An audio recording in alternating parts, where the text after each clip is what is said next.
Cabin crew है बस वही होते हैं जिनका कलर गोरा होता है। अगर हम स्पेक्स पहनते तो हम नहीं जा सकते नहीं। और ऐसा बेसिक जो है 155 इसलिए मांगते हैं क्योंकि जैसे जो नहीं होना चाहिए, मतलब हेल्दी वेट होना चाहिए, ये नहीं कि हम ओवर वेट हो या अंडर वेट हो। सो hello everyone and welcome back to my channel. तो आपको वीडियो के टाइटल से पता चल गया होगा कि वीडियो किस बारे में है। It is about how to become an air hostess. क्योंकि जैसे कि हमको पता है कि जो एविएशन सेक्टर है वो धीरे धीरे ग्रो कर रहा है, तो लोगों को इसके बारे में बहुत ज़्यादा नॉलेज आ रही है, तो लोग अप्लाई भी कर रहे हैं इस जॉब के लिए। तो in this video I'll explain that what are the criteria to become a cabin crew, such as height, weight, age, color complexion, scar, tattoos, your educational qualification और जो भी डॉक्यूमेंट्स होते हैं। तो बिना किसी देरी के वीडियो को स्टार्ट करते हैं। तो सबसे पहले हम स्टार्ट करते हैं एज से। जो एज क्राइटेरिया होता है फ्रेशर के लिए अप्लाई करने का वो होता है 18 to 27। मतलब मिनिमम एज जो होती है वो 18 होती है और मैक्सिमम 27। अगर आप 27 रनिंग है, मतलब 27 ईयर्स के, तो स्टिल यू कैन अप्लाई। और एज का हमारा डाउट क्लियर हो चुका है। तो नेक्स्ट इज़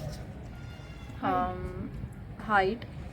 सो मैं इसमें सारी जो भी डोमेस्टिक एयरलाइंस है उसका मैं बता रही हूँ। जैसे इंडिगो है, उसमें जो मिनिमम हाइट है वो है 155 centimetre, which is more than 5'1" से थोड़ा सा सेंटीमीटर और 155 सेंटीमीटर।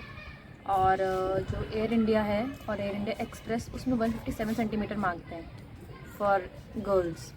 और ऐसा बेसिक जो है 155 इसलिए मांगते हैं क्योंकि जैसे जो एयरप्लेन होता है तो उसमें जो ओवरहेड बिन्स होते हैं जहाँ पे हम अपना लगेज रखते हैं, तो वहाँ तक हमारा हाथ पहुँच सके, भले हम टिप टोस में हो, स्टिल हमारा हाथ वहाँ तक पहुँच सके, हम लगेज को रख सके, तो इसलिए वो इतनी हाइट मांगते हैं।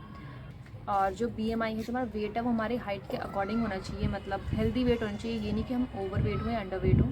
तो BMI जो हमारा 18 से 22 की जो BMI की जो रेंज होती है वो होना चाहिए, हमारे हाइट के प्रपोर्शन में हमारा वेट होना चाहिए। तो next is about skin complexion. जैसे उसमें कहते हैं, मतलब जो ऑफिशियल वेबसाइट होती है कि वी नीड क्लियर कॉम्प्लेक्शन। कई लोगों को ऐसा होता है कि जो कैबिन क्रू है बस वही होते हैं जिनका कलर गोरा होता है, ऐसा कुछ भी नहीं है। बहुत से ऐसे हैं जिनका जो थोड़ा लाइट स्किन टोन होता है, but still they are flying.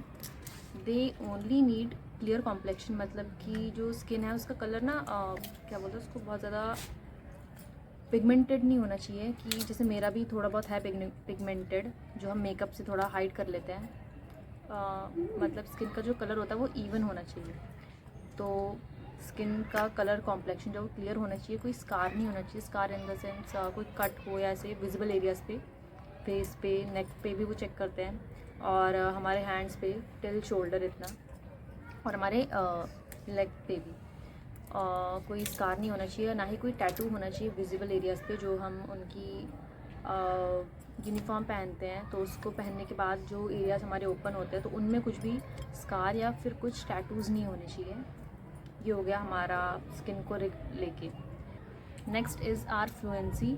तो जो डोमेस्टिक एयरलाइंस होती है इसमें हमारी फ्लुएंसी मांगते हैं, हिंदी और इंग्लिश दोनों में हमें फ्लुएंट होना चाहिए। ऐसा कई लोग सोचते हैं कि हम इंग्लिश में फ्लुएंट है तो कोई नहीं, हिंदी इतना कोई नहीं देखता, बट नहीं, दे चेक। मतलब कि इंटरव्यूज़ में वो हमसे पूछते हैं कि कुछ भी क्वेश्चन वो पूछ लेंगे कि इसको तुम हिंदी में बताओ, तो फिर they will also check our fluency in Hindi. तो हमें हिंदी और इंग्लिश दोनों आनी चाहिए। ये डोमेस्टिक का है। और नेक्स्ट इज़ हमारी एजुकेशनल क्वालिफिकेशन। मिनिमम भी नहीं, मतलब 12th पास होनी चाहिए बस। ग्रेजुएशन अगर आप करो या ना करो, still you can apply. Covid certificate और हमारा पासपोर्ट भी मांगते हैं। If you have applied for a passport, so you can also show the slip मिलती है पासपोर्ट की, तो आप वो भी शो कर सकते हो, ताकि ट्रेनिंग के टाइम तक पासपोर्ट आ जाएगा, तो इसका शायद कोई इतना इशू नहीं होता। आई बिलीव कि मैंने सारे टॉपिक्स कर दिए हैं clear. Okay, so the most important thing is documents. तो जो डॉक्यूमेंट्स रिक्वायर्ड होते हैं वो है हमारा आधार कार्ड, पैन कार्ड, 10th और 12th की मार्कशीट, और पासपोर्ट साइज़ फ़ोटोज़ और फुल लेंथ फ़ोटोज़ भी मांगते हैं। सो आई बिलीव कि मैंने सारे टॉपिक्स क्लियर कर देंगे, जो भी बेसिक जो चीज़ें होती हैं, तो आप चेक कर सकते हो कि whether you fit into the role of a cabin crew और नॉट।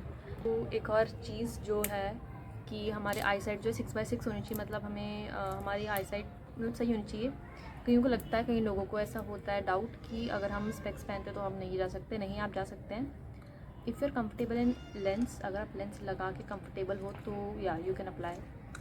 तो दे डोंट नीड कि मतलब तुम लेंस नहीं अप्लाई कर सकते, आप कर सकते हैं, ऐसा कोई एयरलाइंस ऐसे कहती नहीं है, तो you can go for it. तो आई होप कि आपको ये वीडियो इन्फॉर्मेटिव लगी हो, और अगर आपको कोई भी डाउट हो तो आप नीचे कमेंट में लिख सकते हो, ताकि मैं अगली वीडियो जो भी हो मैं आपके डाउट से रिलेटेड बनाऊँ।